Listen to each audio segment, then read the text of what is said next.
En esta radioemisora presentamos Llaves para vivir con éxito, a cargo del internacionalmente conocido maestro de la Biblia y escritor Derek Prince, quien comparte su experiencia personal y ministerio cristiano en Llaves para vivir con éxito. Bienvenidos.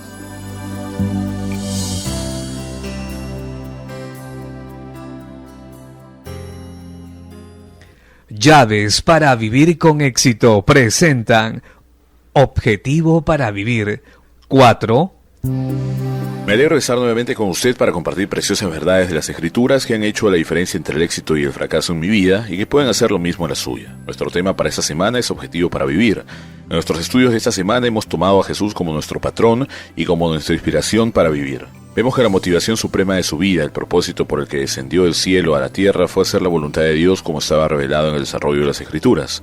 Hemos citado varias veces y lo citaremos una vez más, ese versículo clave de Hebreos 10, que fue puesto en los labios de Jesús por el escritor de Hebreos, versículo 7. Entonces dije, he aquí que yo vengo, oh Dios, para hacer tu voluntad, como en el rollo del libro está escrito de mí.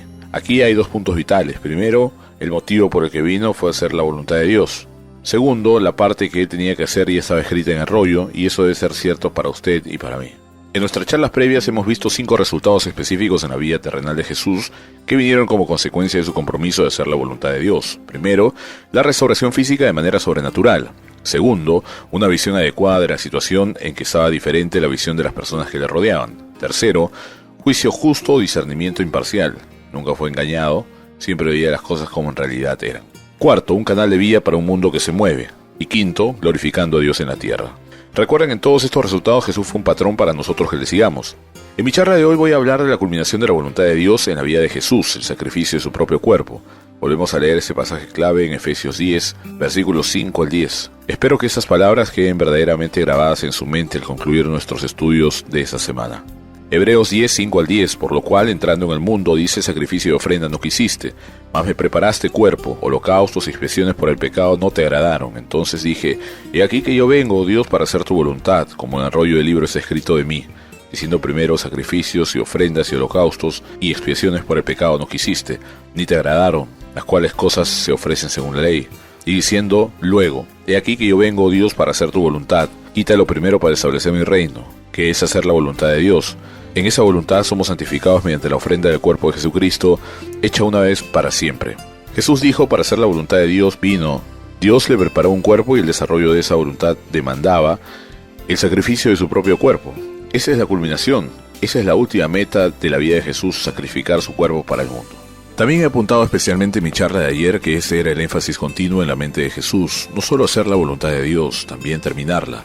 Dejarla completa, seguir hasta el final con ella, y cuanto más se acercaba el final de su ministerio terrenal, tanto más fuerte era este énfasis en la vida de Jesús. Veamos ahora en Lucas capítulo 9, versículo 51, cuando se cumplió el tiempo en que él había de ser recibido arriba, literalmente su ascensión, y por supuesto sería llevado arriba por su muerte en la cruz. Cuando se cumplió el tiempo en que él había de ser recibido arriba, afirmó su rostro para ir a Jerusalén. Note esa frase clave, afirmó su rostro. Él sabía lo que le esperaba. Ya le había dicho a sus discípulos, aunque resistieron creerlo, pero al acercarse el tiempo afirmó su rostro, determinado a concluir. Eso nos recuerda una descripción del Mesías del Antiguo Testamento en Isaías capítulo 50, versículos del 4 al 7, donde por el Espíritu de Cristo en él, el profeta Isaías reveló la culminación de la vida de Jesús en la tierra. Eso es lo que Isaías describe: Jehová el Señor me dio lengua de sabios, o una lengua de discípulo. Jesús era discípulo del Padre, para saber hablar palabras al cansado. Despertará mañana tras mañana, despertará mi oído para que oiga como los sabios. Jesús siempre estuvo en la escuela de discipulado con el Padre. Día tras día recibía direcciones para ese día cuando oía la voz del Padre cada mañana. El pasaje continúa: Jehová el Señor me abrió el oído, y yo no fui rebelde ni me volví atrás. Di mi cuerpo a los heridores y mis mejillas a los que me mesaban la barba. No escondí mi rostro de injurias y disputos. Es muy importante que Jesús pusiera su espalda a los que le maltrataban. La dio libremente porque era la voluntad del Padre, la dirección del Padre. Él había oído al Padre decir: Hijo mío, por eso te envié.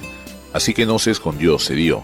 El pasaje continúa: porque Jehová el Señor me ayudará, por tanto no me avergoncé. Por eso puse mi rostro como un pedernal y sé que no seré avergonzado. Lucas dice, afirmó su rostro. Isaías, escribiendo proféticamente 700 años antes, dijo, puse mi rostro como un pedernal. Sabía lo que iba a tener que soportar. En realidad está escrito en los versículos previos en Isaías, di mi cuerpo a los heridores y mis mejillas a los que me mesaban la barba. No escondí mi rostro de injurias y disputos. Puse mi rostro como un pedernal. No importa lo que haya adelante. Voy a seguir porque mi propósito es hacer el trabajo que Dios me asignó y terminarlo.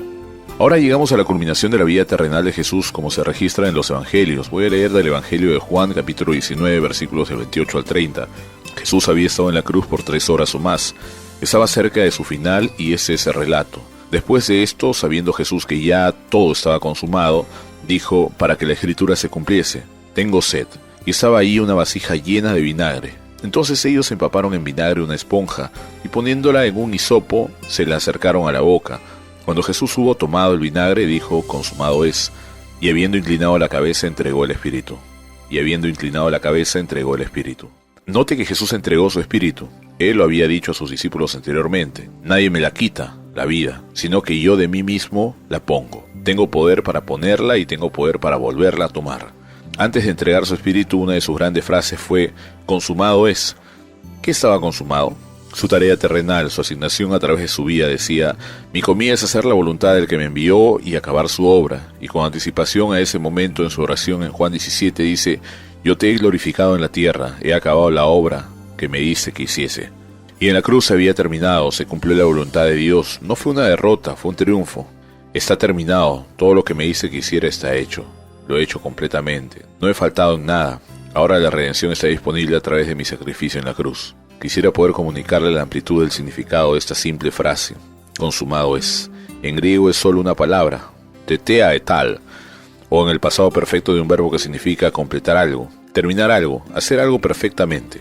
Buscando una manera de comunicar esto en español, pensé en redundancias como es perfectamente perfecto, todo lo que se tiene que hacer para la redención del hombre está hecho a través del sacrificio de mi cuerpo. Jesús no entregó su espíritu sin antes decir consumado es, hasta que estuviera seguro que hizo todo lo que el Padre le mandó hacer. Esa era la meta para su vida, esa era su motivación suprema, la que causó que pusiera su rostro como pedernal. Por eso pudo pasar por vergüenza, dolor, rechazo y desgracia. Solo una cosa lo mantuvo. Hemos oído muchas veces que no fueron los clavos los que sujetaron a Jesús en la cruz. Fue su compromiso de hacer la voluntad de Dios, algo de lo que no podía desviarse. No podía ni a la derecha ni a la izquierda, era su motivación. Ese era su propósito para vivir. Dios le había dado un cuerpo, y él sabía por las Escrituras que el propósito de Dios para ese cuerpo era lo que significara en la cruz, en beneficio de toda la humanidad. Todo lo que él hizo estaba dirigido hacia el cumplimiento de la voluntad de Dios, acabar su obra. Nuestro tiempo por hoy ha terminado. Regresaré mañana a la misma hora. En mi última charla de esta semana estaré explicando cómo podemos seguir el ejemplo de Jesús para hacer la voluntad de Dios.